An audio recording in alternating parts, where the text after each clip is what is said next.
Check, check, 1, 2. Sorry about that, guys. Yeah, I have no idea what happened there. I'm going to give this just a second as people trickle back in. So this is the part 2 of the live chat. Usyk versus AJ2. We had the first one going and then it unexpectedly cut out. I have no idea why, but we are getting right back into this.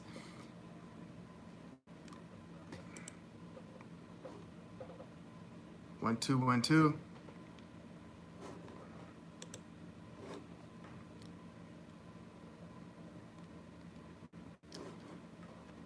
Check, check.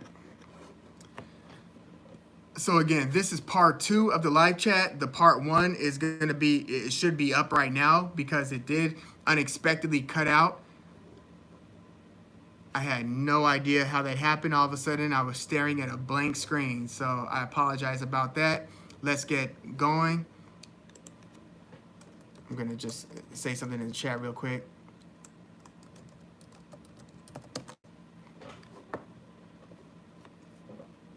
Check, check. Okay. Yeah, thanks, guys. I see a few of you trickling back in. Sorry about that. I have no idea what happened there. Yeah, we were rolling. Then all of a sudden, I saw that it cut out. So I want to get right back into it. We were at the AJ versus Andy Ruiz upset, right? And then, okay, so I see some of you guys are coming back in. Yeah, thank you for rejoining. Again, I have no idea what that was all about because I'm high on battery too. I remember like a couple of my first live chats had cut out due to you know, some battery related issue. But I'm gonna get right back into the Usyk versus AJ2 preview. Let me know if you're in the house, guys. Testing, testing. I'm gonna give it just another second. Okay, yeah. So I think we're pretty good to go. So yeah, Anthony Joshua basically had, by the time he fought Andy Ruiz, had quieted a lot of the doubters. But you know what? Let's pivot right into some of what we are to expect in this rematch between Usyk and AJ. Not only what the keys to victory are, but you know, how you guys expect this to play out. Now, I know that there were a lot of comments that are going to be in the original video that, I mean, I saw that there were a lot, they were coming in hot and heavy, and I want to get to those. So, if anything, I'll probably go back and watch the first one, look at the comments that I missed, and then just you know, address them in future comments or perhaps in the comments of this video, because I did see a lot of thoughtful commentary coming through. But, yeah, with Usyk versus AJ2, one of the things, and I think we talked about this a little bit before, that AJ cannot afford to do is let this devolve into a high-speed chess match, right? Allow this to look like a sparring session of sorts. But I was talking about Anthony Joshua's best wins. And I see his best wins to be, I'll say Vladimir Klitschko is probably Joshua's best win, followed by Joseph Parker, and then Andy Ruiz in the rematch. I see that as being Anthony Joshua's third best win, followed by Alexander Povetkin, and then Dillian White, and then Charles Martin, and then Kubrat Pulev, and then Carlos Takam. So if you think about it, even though Anthony Joshua, and this is a glaring void in his resume, has not yet fought either Tyson Fury or Deontay Wilder. That is kind of a glaring omission from Anthony Joshua's opponent list, right? But he has, again, if I was to rank his wins, I would say Vladimir Klitschko, Joseph Parker, then Andy Ruiz number 3, Alexander Povetkin number 4, Dillian White 5, Charles Martin 6, Kubrat Pulev 7. We're at 7, right? Yeah, 7, and Carlos Takam 8. Now, if we're gonna look at the Alexander Usyk wins and rank those wins, I would say Anthony Joshua 1, obviously, right? That's Alexander Usyk's best win to date, followed by Maris Briedis, followed by Murat Gassiev, followed by Krzysztof Glowacki, because remember, Glowacki's first loss, and for a long time, his only loss, I think all the way up until maybe his loss against Lawrence Okoli, I believe, was against Alexander Usyk, as was Maris Bridis's. Maris Bridis for a long time had that one loss to Usyk until he finally lost again against Jai Opataya. So I would say, again, for Usyk's best wins, Anthony Joshua, Maris Bridis, Murat Gassiev, Glowacki, Derek Chisora, Tony Bellew, Michael Hunter, Marco Huck, and then Tabiso Mkunu. Yeah, pay no attention to B. Yeah, Big Mike. I don't know anything about Big Mike. But I would rank Usyk's wins just like that. So history's on the line here. Because if you think about it, if Anthony Joshua loses back-to-back fights against a cruiserweight who came up to heavyweight, how does that end up playing out when you look at this era, say 10 years from now, 20 years from now, right? You know, Riddick Bowe is in the history books because he beat Evander Holyfield when he beat him, and then he beat him in the rubber match, right?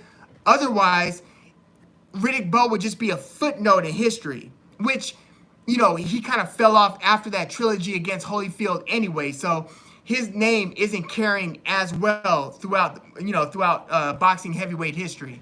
But if AJ, who has had the reputation, if anything, Alexander Usyk was a visitor to the division, ends up winning back-to-back fights against AJ, that would just be a terrible look on the legacy, right? So history is, again, on the line here. And if AJ is able to avenge this loss against Usyk with the win, that would be 2 times where AJ lost and then recovered in the rematch. Not easy to do by any standard, right? Especially because the way that he lost to Andy Ruiz is very different from the way that he lost to Alexander Usyk. So I'm going to be keeping a close eye on that. Now, when the opening bell sounds between Usyk and AJ, do you guys now, because of, yeah, for real, yeah, James Wong, hit me on the side and let me know how to control mods, right? Yeah, you're right about that.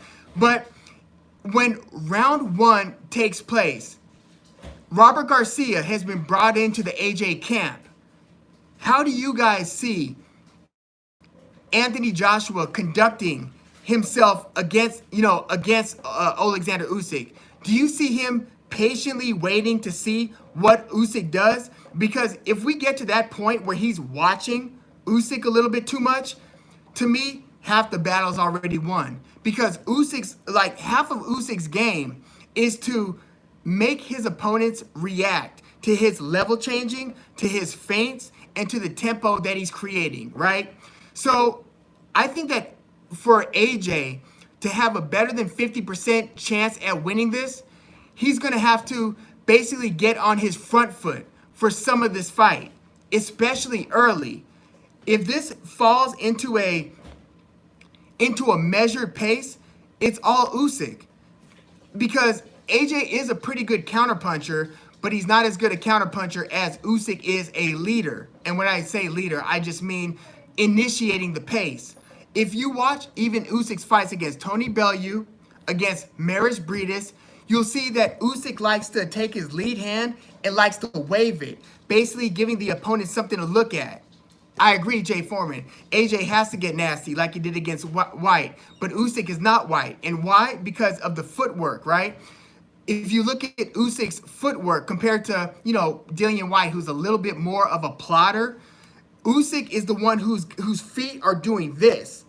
And he's also a southpaw who did a tremendous job at keeping his lead foot to the outside of Anthony Joshua's lead foot, thereby creating a lot of angles and offense. So again, Joshua can't wait for Usyk to dictate the pace. But at the same time, you don't want to run into power punches necessarily, right? So one thing that Anthony Joshua, if you're talking like keys to victory, he's got to keep Alexander Usyk's legs working, right? Usyk's 35 years old. So how do you do that? I think that when AJ throws a punch and misses, because he was doing a lot of that in the first fight, but he got to a point where he no longer had confidence in throwing power punches. So he would throw something, but then he would allow the fight to stay in boxing range. And we were talking a little bit about this in yesterday's live chat. If AJ finds himself having trouble landing power punches against Usyk, then tie up and walk him back into the ropes. Yeah, James Wong. Yeah, James Wong. You're right about that. I will make you a mod, right? And if there's a quick way of doing that, let me know and I'll go ahead and do that. I'm not sure how to do it in like 5 to 10 seconds, but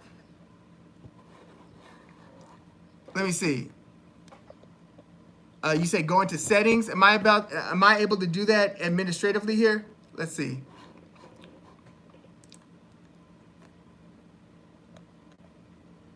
Can you do that?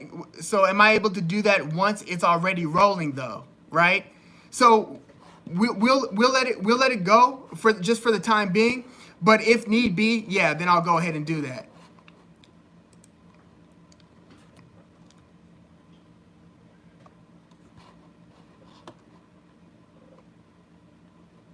T Smack is in the house. What's going on? Heck yeah. Yeah, thanks for coming through. So, again, if we're talking keys to victory, AJ has to keep Usyk's legs working. He can't let Usyk just move at his own accord and start dictating the pace. He's got to, when he ties up, make Usyk have to walk around and carry his weight a little bit. In the first fight, Usyk was free to move however he moved. Yes, he was moving a lot. Yeah, you're right about that, James. Yeah, Usyk was moving a lot, but he was still moving at his own tempo. So, I mean, when Usyk's preparing for the fight, you already know that he's practicing moving in and out, side to side. So you can't let him just do that on his own volition without having to carry your 245 plus pounds. So AJ needs to find opportunities to tie up and to walk back. And another thing that he's going to have to do, why not start making Usyk guess a little bit? And I don't mean to fall back into the same style of chess match, but Usyk, if it's going to be Usyk leading and AJ countering, AJ doesn't really have a shot. If AJ is able to even start throwing some feints of his own and start mixing up his attack, jab high, but also jab low, jab to the body, and then tie up. So let me see. James Wan said, go into settings now, make me a mod. So here, let me do this then. If I go into settings, one sec. Bear with me for just a moment, guys.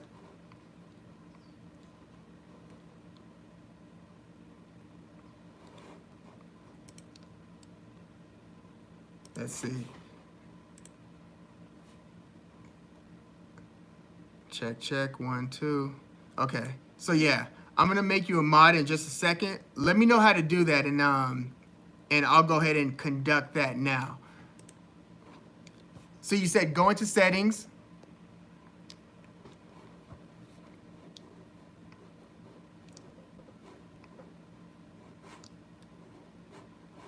Let's see. Okay, so if I'm in settings right now,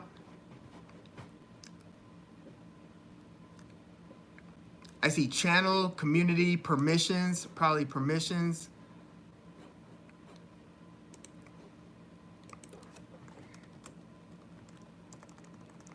And what is your email, James?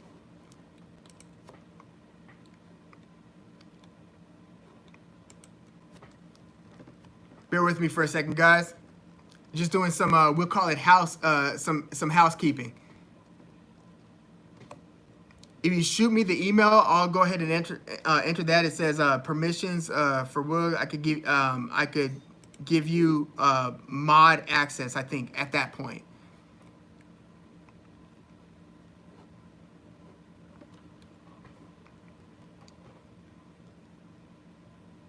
Let's see.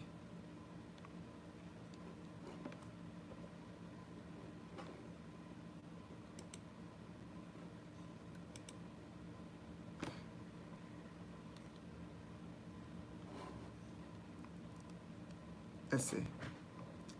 Okay, so we'll keep rocking. Then it's all good. We'll keep rocking in the meantime.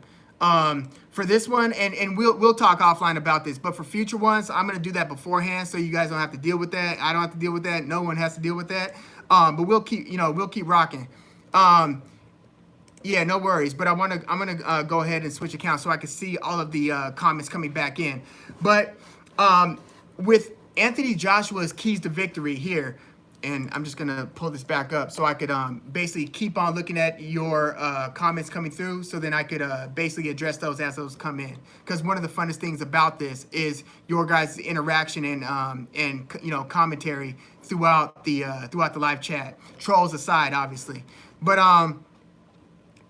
yeah, so I'll hit you up on the side, James. Good looking out. I appreciate that.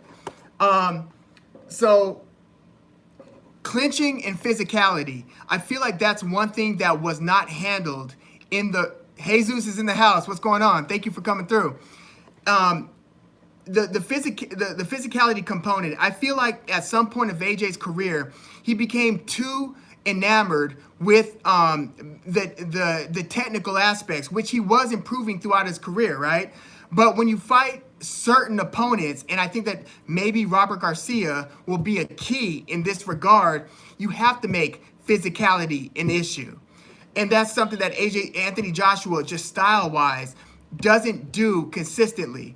And I think that for him to tire Alexander Usyk's legs by the middle round, he will have to here. So, one, he's got to keep Usyk guessing as much as Usyk's making him guessing, because when you hear like Tony Bellew talk about what it was like to fight Usyk, he references how there's so much mental strain as well as much as physical strain that Usyk puts you through, to where you're constantly thinking and it's just exhausting at a certain point.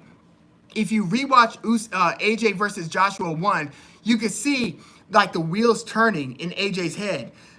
You can't let this rematch get there. Let's see. Jay Foreman said, you think it could be a good strategy to go all out in the first few rounds? The theory is the longer the fight goes, the better it is for Usyk. Yes, but here's the thing. There's a big, big risk to that, right? And Anthony Joshua seems like he's always calculating risk. If AJ goes all out and tries to go for the kill in, let's say, the first 3 to 5 rounds, and that doesn't work, he's almost certainly at that point going to get stopped, unless he fights a survivalist style fight where he's just moving around, looking to tie up and basically looking to survive. AJ, I don't care how much he's worked out, doesn't have an unlimited gas tank, but neither does Usyk. So, like, if you rewatch the first round of the first fight and you look at Usyk's pace, I was almost expecting Usyk to gas in the middle rounds because of how much movement you see him doing. He does the thing where he will like bend at the torso, bend at the body like that. And he was just mixing up so many punches and connecting cleanly. I was thinking, damn, that is one hell of a first round for Usyk. But good luck trying to sustain that throughout the second through fifth and then, onward. I thought that he was almost certainly going to gas. And remember, AJ did win some of those middle rounds. It was just that Usyk re-seized control around like the 9th and 10th round and then carried it onward to where he almost stopped Usyk by the end of the round, or stopped AJ by the end of the round. So here's another thing. And Jay Foreman, I do agree. There should be a component where maybe AJ takes more chances early.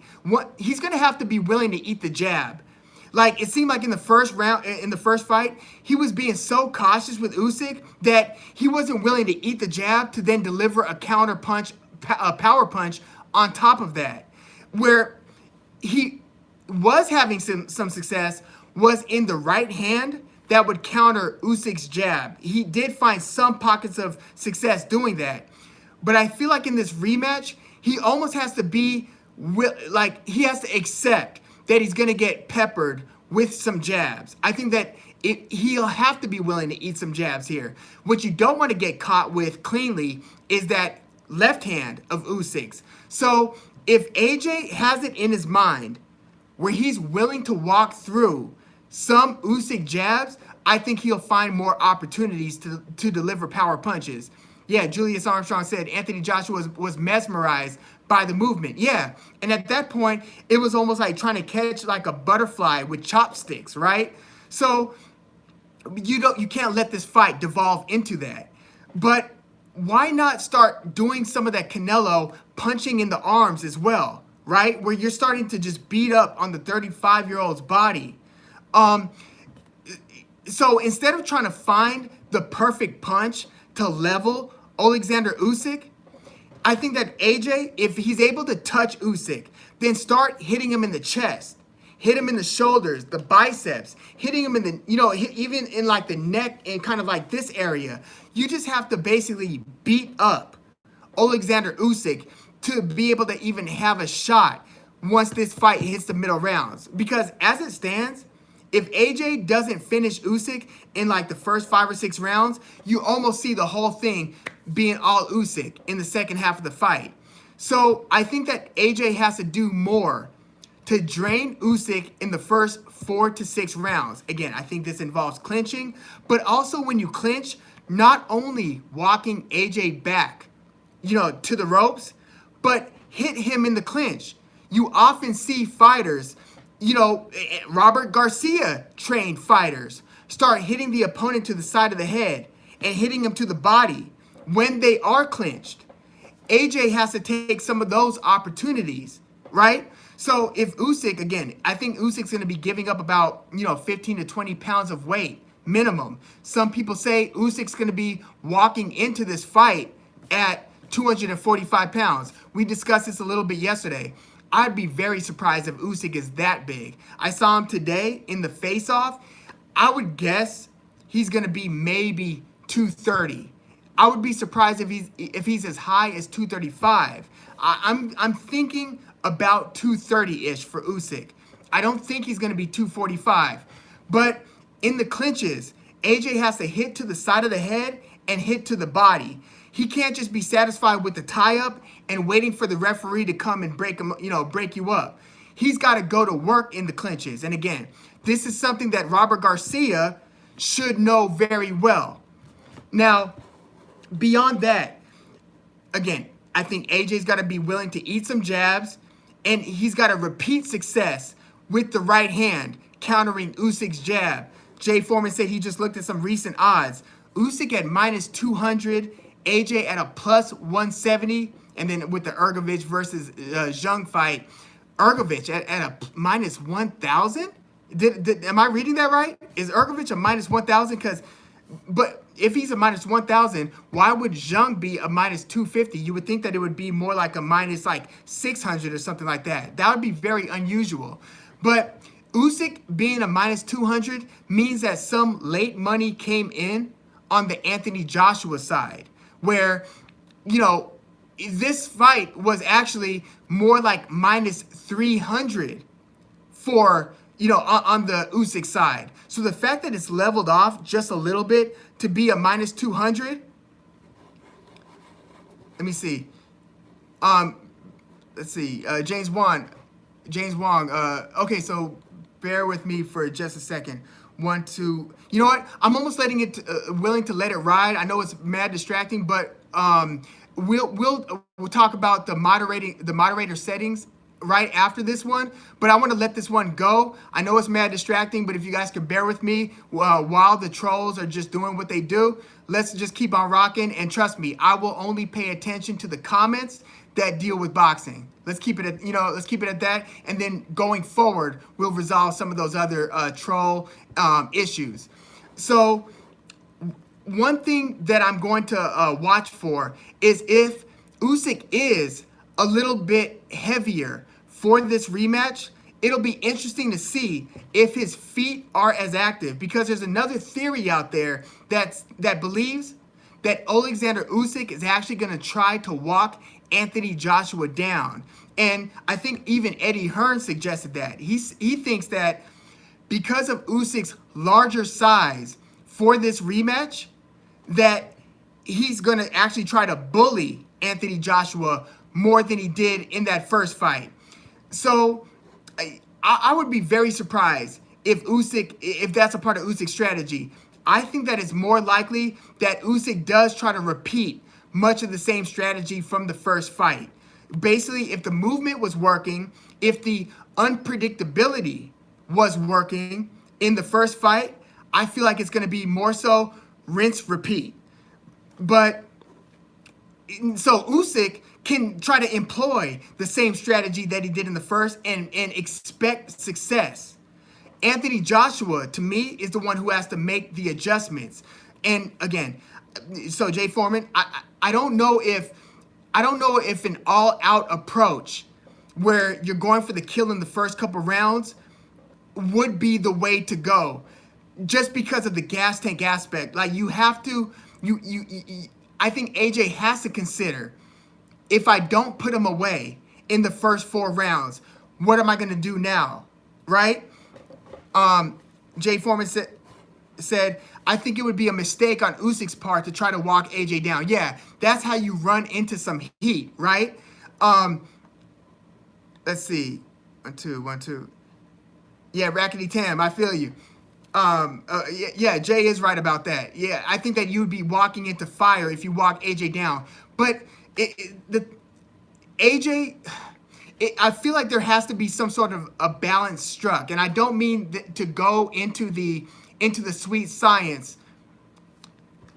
Hey James, chill. Chill. We'll talk about this offhand, but you can't. Yeah, you're not gonna disrespect Jay Foreman. You know, he's one of our guys here. So, yeah, James, that makes me think that you're actually on the team of the people who are trolling when you say something like that. So let's keep it mad respectful. I rock with Jay Foreman. Jay Foreman is one of my favorites. So straight up, I didn't see Jay post a racist comment earlier. Straight up, nah. But Usyk does have to be cognizant of walking into fire with AJ, and so AJ, I think, has to kind of toe the line a little bit. You do need to show some elements of aggression, and I do think that he needs to put more stress on Anthony Joshua's body. But I think that you have to couple that with then taking a step back and see if Alexander Usyk wants to collapse the pocket on you, and in those moments, try to set up power punches. So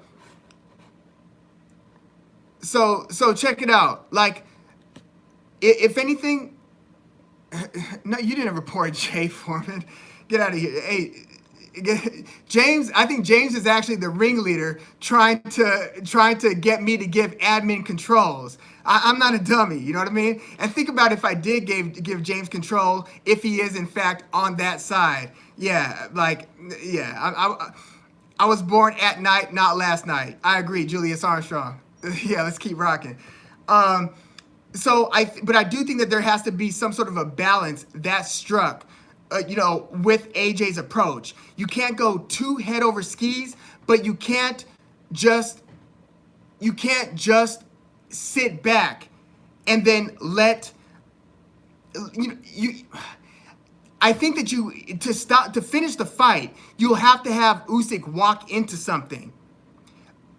But waiting for Usyk to walk into something can create the potential problem of losing rounds in the process. So yeah, James Wong is the ringleader, and he's pretty much making it known right now with his obsession over Jay. So yeah, let's not nobody pay no attention to James Wong. I'll figure out a way to get it straightened out. But what I won't do is give James Wong admin controls. And think about that. James Wong was the one saying, "Hey, I'm gonna help solve this problem for you." Yeah, Rackety Tam. So check it out. After this live chat, and by the way, thanks for rocking with me on this live chat. I can't wait for this fight, just like you guys can't wait for this fight. But in future live chats, I'm gonna find a way to effectively moderate, because if you guys see what just happened in this live chat, is there were a few trolls, right? Just saying a whole bunch of wild stuff. James Wong came in and presented himself as a person who could cure this troll problem and said, hey, make me a mod so I could get this squared away for you. That's what just happened here in this thing. So yeah, all of that. Let's kick into the curb. So we're gonna finish strong here. So if anything, we might want to do one more just a preview on Usyk versus Joshua too. Before the fight, but certainly in future live chats, I'm gonna square the troll issue away for you guys. So, sup, Swolls? He said, "I'll help mod if you want, Wook." No, so I'll do research on how to cure the mod problem, because check it out. That's what James Wong was trying to do. So, hey, check it out. We're gonna chop it up again, and I appreciate everybody tuning in. But before I do the next live chat, I'm just gonna do a little bit of my own research on how to cure the this troll problem. Starboy 5. Yeah, what's up with James? Yeah. No, James is wilding. Yeah. James is controlling all these accounts. Dion W, what's good? Yeah. Appreciate you for coming through. Starboy 5, thank you for coming through. Yo, I am definitely, yeah, Stephen Embry. Yeah, you're right. No, but this is definitely one of those things to take note of. Because again, if you were paying attention, James Wong was presenting himself as the person who could cure the sub problem. Julius Armstrong. Yeah, you're right about that. So we're gonna do another live sometime soon, but let me go ahead and do some research just on how to cure the mod problem, because if it was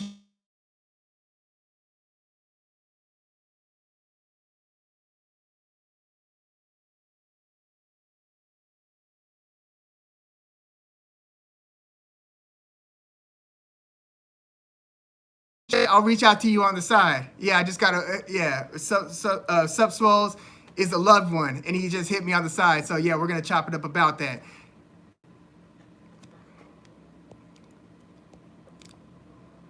Good looking out. Yeah, so stay tuned for the next live chat. We covered a lot of what we wanted to cover. Unfortunately, we weren't able to cover everything that we wanted to cover. I could push for another few minutes and just check out some of your comments on your thoughts on this upcoming fight. But otherwise, I think it's better that we nip it in the bud sooner rather than later, just so it's not an ongoing issue, because it was a good live chat that just devolved, right? So we're gonna basically resolve that before the next one.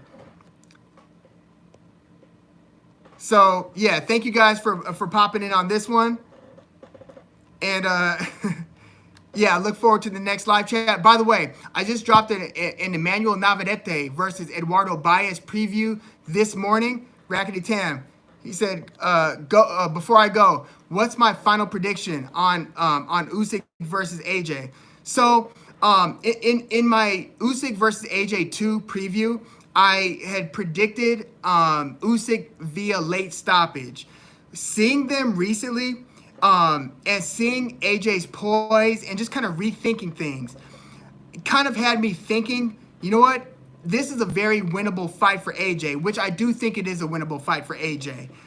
I do think that he has to up the physicality in this one, and there's so much on the line. History's at stake, and I feel like AJ might be special enough to pull this one out. He definitely will have his work cut out for him, but I'm still going to go Alexander Usyk, although I'm a little bit more inclined to say Usyk via decision rather than Usyk via stoppage. But if Canon Sports, thanks for coming through. He said, honestly, I'm rocking with AJ in the rematch. Wow. Do you have AJ via stoppage or via decision? Starboy 5 said, Usyk's going to KO AJ. A stoppage, I think that if most people had to bet on this one, I feel like Usyk via stoppage is where I think the majority will go because of how the last fight played out. But again, remember, just Usyk versus Andy Ruiz won. and the expectations going into that rematch. You know, a lot of people thought, hey, AJ's about to lose 2 in a row against Andy Ruiz. And we saw how AJ, you know, implemented a game plan, which I couldn't have guessed that he was going to be moving around the ring and working behind a jab and trying to employ that strategy against Andy Ruiz. I didn't think that AJ was going to go there. So, and there's a chance that AJ might totally flip the script on us on Saturday and fight an even more evasive fight where he's making Usyk have to make a move, because sometimes it's a lot more difficult to put your foot on the gas and to come forward than it is to back up and fight on the proverbial back foot. I don't think it's likely that AJ employs that strategy, but I think it is possible. Small possibility. But if I had to bet right now, I would still say Usyk to win. And I'm actually going to stick with the stoppage. But I do think that AJ will have greater moments of success. I think that AJ might even drop Usyk. But I think that even if Usyk gets dropped, unless it's one of those lights out where you're like Michael Moore, flat on your back, or like when Holyfield knocked out Buster Douglas for the title, Douglas was flat on his back. If it's not that kind of a knockdown, then I think that Usyk can likely recover. But again, AJ can't only look for the home run. I think that AJ, when he does sit down on his punches, he has to truly sit down. Not like in this first fight where most of his power punches were like, when I say power punch, I just mean anything but a jab, was almost like he was throwing the right hand without confidence that he was going to land it. So instead of like a 100-mile-per-hour fastball, he was throwing like a 70, 80-mile-per-hour fastball. AJ can't have such a lack of confidence in the power punches in this rematch. But AJ also, again, has to keep on sustaining the body attack to slow the older guy down. He cannot get off of the body attack. And that's the thing. It's a lot easier to hit the body than it is to hit a moving target like the head. The body's going to be there. And I feel like Robert Garcia's tutelage can help AJ get to the body more regularly. I think that there will be that component. But even more so than that, has to tie up, has to keep on walking the back. Hey, TJ, what's going on, man? Thank you for coming through. Heck yeah. So he does have to do that. But I think that, again, I think that AJ is going to hurt Usyk more than he did in the first fight. But I think that Usyk, unlike in the first fight, is going to ultimately close the show against AJ. I think that Usyk is going to start sitting on some of those left hands a little bit more. And don't sleep on Usyk's right hand lead hook, because he'll throw the jab, and he throws a variation of jabs. He'll throw an up jab, which even if you look at that first round between AJ and Usyk, obviously their first fight, but Usyk will throw an up jab and land it. But he'll also kind of throw like a pawing jab like that, but he'll also kind of wrap the jab and turn it into a little hook. Look for him catching AJ, anticipating that AJ is going to be more aggressive in this rematch and trying to catch AJ coming in. Not with the straight left, but with that little check right hook. I think that if AJ does put his foot on the gas, there's a higher likelihood that he runs into that little, we'll call it a baby hook. Stephen Embry said Joshua by KO or Usyk by points. Dion W said, I say Usyk via decision. I think Usyk will be the more evasive fighter this go round since he knows Joshua's plan is to walk him down. So here's the thing.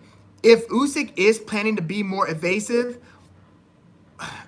why would he then seemingly, at least as far as the eyeball test and as far as what people are saying, why would he weigh more for the rematch? I mean, punch absorption would be the normal answer to that, would be the most common answer to that. But like when you look at AJ and the weight that he came into the rematch against Andy Ruiz with, he weighed less in the rematch than he did in the first fight against AJ, right? So if Usyk was going to try to do more of an evasive style, I would expect him to be at the same weight that he was in the first fight, or perhaps even just a little bit lighter, although you don't want to get too close to that, cruiserweight limit, right? You want to be somewhere around 220 minimum if you're fighting Anthony Joshua. So I just think that it would be interesting if Usyk is planning to fight more of a sweet science move around the ring style for him to gain weight to employ that strategy. You get what I'm saying? Rackety Tam said, nah, I've heard that he's going to be more aggressive or something. Everyone's saying he's out for the knockout during the press conference because of the war. Yeah, and, Usyk, I was talking about this earlier, has brought back the Cossack, hairstyle, the cultural hairstyle. It's worth the Wikipedia to look that up. Which, Rackety Tam, you don't think it's the best thing that Usyk goes for the knockout in this one, right? Do you think that it's not a good thing because of the danger that he might run into in walking into, say, an Anthony Joshua right hand? Because, that is Joshua's lights out punch. Yes, he has knocked people out with hooks before, but it's really that right hand. And the thing about AJ's right hand is he could throw a long right hand, not as long as a Deontay Wilder right hand, but he could throw a longer right hand, and he could shorten it up in the way that he did against Alexander Povetkin after having trouble early in the fight. When Povetkin jumped in, he caught Povetkin with a short right hand. Just something to keep in mind. But also, there's a Tyson Fury specter. Do you think that Tyson Fury's willingness to jump in and trying to unify the heavyweight title depends on who wins this fight? Or do you think Tyson Fury wants the winner, regardless of who it is, between Usyk and Joshua? Rackety Tam said, I think AJ is an extremely smart boxer and can set up a trap that Usyk will fall into if Usyk is too aggressive. I agree that AJ is a smart fighter, a smarter fighter than people give him credit for. But you would think that Usyk knows that a part of Anthony Joshua's strategy would be to get him to walk into something big. Right? Because, Joshua's done it before with people who over pursue. And, when you see certain types of predators in the wild start stalking their prey, they kind of paw at the, they paw at the opportunity. They come in reluctantly. And that's kind of Usyk's style. Same thing with Lomachenko. He'll put his probing hand out there and see what's safe versus what is not safe. And I feel like it would be a big miscalculation on Usyk's part to come in hot without anticipating that there might be a big Anthony Joshua right hand waiting for him. Dion W said, I think he's just naturally bigger because he's setting into heavyweight since he doesn't have to cut weight for cruiserweight anymore, pertaining to Alexander Usyk. You're right. Plus, he's in his mid-30s now, right? He's 35 years old. So it's not like, he's got the ability to just fluctuate and even, to fluctuate weights. So maybe he is naturally bigger. But then my question is, what does that mean for his movement? Because again, if you rewatch that first round or even the first 3 rounds, the movement is pretty breathtaking. Like, I'm watching this, like, I can't believe what I'm watching with the way that Usyk's feet were moving. Go rewatch those first couple of rounds. I'm like, this is unbelievable, because I had seen Usyk do it against Maris Briedis, but that was a few years ago, back at cruiserweight. The fact that he was moving that effectively against Anthony Joshua in those first couple rounds, again, had me thinking like, oh man, he's just going to gas himself out trying to move like that. But I was just enamored by that. And I just wonder, is carrying more weight going to impact his ability to move that well and that effectively? Let's see. TJ, the money fight is AJ. Yeah, for Tyson Fury. Easier style for Fury to beat too. Yeah, I agree with that. But if Usyk wins, do you think that Tyson Fury is going to come back and try to unify against Alexander Usyk? Jay Foreman said, Fury wants AJ. If Usyk wins, I expect Fury to stay retired, which would be absolutely shameless. So yeah, Jay Foreman, if Fury does stay retired because Usyk wins, do you think Fury cares? I know he says he doesn't care about what people think, but if he didn't care about people think, he wouldn't say certain things that he says to try to create certain perceptions. Will that kind of hang over his legacy a little bit. Like when comparing him with some of the greats of the past, where it's like, yeah, but he never unified again. Like that will kind of haunt his legacy going forward when analyzing his whole fight career, right? In its entirety. The fact that the idea was that Fury didn't really want to fight Usyk, and that he in fact never did come to fight Usyk after Usyk beat Anthony Joshua, because we pretty much know. I mean, we don't know 100%, but we suspect that if Anthony Joshua wins, that Tyson Fury will absolutely come out of retirement to make that huge money, super duper fight, right? So the fact that if he does indeed stay retired, if Usyk wins the rematch, that will look pretty unfavorable for his legacy. Canon Sports said for AJ to win a decision, he'd have to not fall for Usyk's feinting and being intimidated by Usyk's movements. So again, I feel like he has to be willing to eat the jab, but not more than that. You don't, even if Anthony Joshua is bigger, you don't want to walk into like a Usyk left hand, right? So not biting for the feints, that you run the risk of then getting hit by the power punch, because if it's not a feint, it's a punch, right? It's either going to be a punch or it's going to be a feint, a fake punch. If AJ stops reacting to the feints, then he might end up just being a sitting duck for the actual power punch when it comes. So I feel like the way to react to the feint should be with the feet, right? The subtle foot movement. Just take a little hop back. Don't try to do this too much, because that's when you're gonna like also bite for the feint and walk and then move into the punch that Usyk actually wants to throw behind the feint. So I feel like he has to, in some way, respect the feint, but I feel like Anthony Joshua has to do some feinting of his own. Get Usyk to start guessing a little bit. Because again, when Usyk's operating in first, second, and third gear, it's basically the Usyk show and AJ is sitting front row. I think that if AJ, and granted, like you can't just learn to feint well overnight, but if you're able to like feint with the shoulders or feint with the hands, Leo Santa Cruz habitually does that thing, or feint with the head. Some people are good enough to feint with the feet.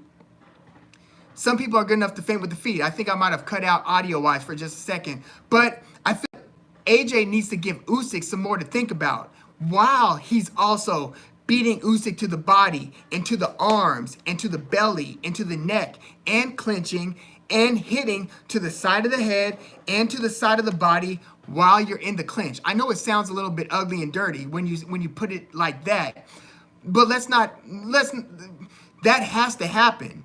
He has to beat Usyk up in between the sweet science parts of the fight. Dream, what's going on? Thank you for coming through. He said, I just joined. I appreciate you for coming through. Thank you for that. And so TJ said, do you like Hector Garcia or Roger Gutierrez this weekend? So in that one, I actually like Hector Garcia, who upset Chris Colbert, the PBC prospect, right? Prospect, he was about to be a contender, because remember they were trying to make Colbert versus Gutierrez for the vacant belt. But I like Hector Garcia. He really impressed me with that win over Colbert. And then when you dig into his, other fights, very impressive pressure fighter, but he's a better athlete than a lot of pressure fighters. And he hits harder than a lot of pressure fighters as well. Jay Foreman said, but in some ways, Fury has control over his fans and the narrative. He convinces them, even though he contradicts himself in every interview. Yeah, you can't really believe what Tyson Fury says, right? You just have to believe the actual actions. Again, if Tyson Fury vacates the WBC belt, I'll believe that he's retired then. Anything short of that, I don't believe a part of it. But yeah, he does try to control narratives. Rackety Tam said, Kanan, I don't think he will fall for the feints by Usyk, especially since it's a rematch that AJ is training for. I'm just expecting AJ to study the fight frame by frame and be prepared for anything. I just feel that's how he treats rematches. Yeah, AJ has looked good in the rematches that we've seen him in. I just Usyk is a super duper high level fighter. If just trace from his amateurs to the the semi pro style tournaments to his cruiserweight career, he's just been winning the whole way through. But again, I do think that this is a very winnable fight for Anthony Joshua. He just has to make some of the right moves. And let's be honest, there is going to be a bit of luck involved in this rematch. There is luck. I mean, there's luck involved for Usyk to win. At the end of the day, Usyk cannot be at the other end of an Anthony Joshua power punch wherever that punch is placed. Usyk's head has to be here, not there, or vice versa. So there's going to be some luck involved regardless. But again, if I had to guess on what the most likely scenario is, I guess the most likely should be Usyk via decision. But I'm still going to go Usyk via stoppage in this one. But again, I do think AJ is going to have some better moments earlier in the fight. Dion W said AJ could pull off a decision, but he's got to at least drop Usyk twice to make it convincing. I don't see Usyk getting stopped by KO, but I could see a couple of flash knockdowns. Flash knockdowns would certainly help AJ's case. And you're right. Balance is super key. Usyk has been a master of balance, but he has been susceptible to AJ's right hand, just like he was susceptible to some of Tony Bellew's power punches. Like Usyk does get caught at certain times. AJ just needs to throw more punches, more power punches, to increase the likelihood that Usyk eats a higher percentage, or not a higher percentage, but a higher total number of them. Eric Lewis is in the house. What's going on? Thank you for coming through. Heck yeah. So yeah, guys. So I'm gonna wrap this one up. Again, I just dropped the Emmanuel Navarrete versus Eduardo Baez preview this morning. Check this out, or check that out if you haven't gotten a chance to.